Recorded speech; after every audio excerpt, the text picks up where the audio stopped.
Welcome, in front of me is a Xiaomi Redmi Note 9 Pro, and today I'll show you how to enable and set up personal hotspot. So to get started, let's go to the notifications right here where you have all the toggles and find the toggle itself. So it's right over here for me.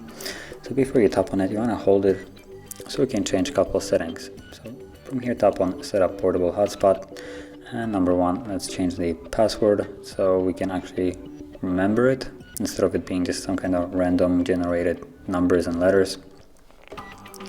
So from here we can type in anything as long as it has 8 characters in length, and then above that you have the SSID, which is just a name of the network that will be visible in the list.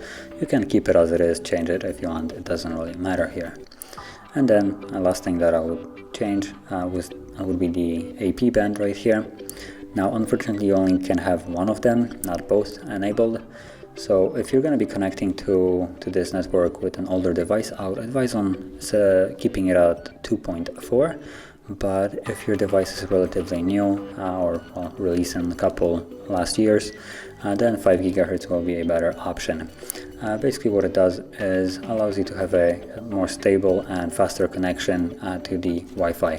So it's just going to be a little bit better than the 2.4.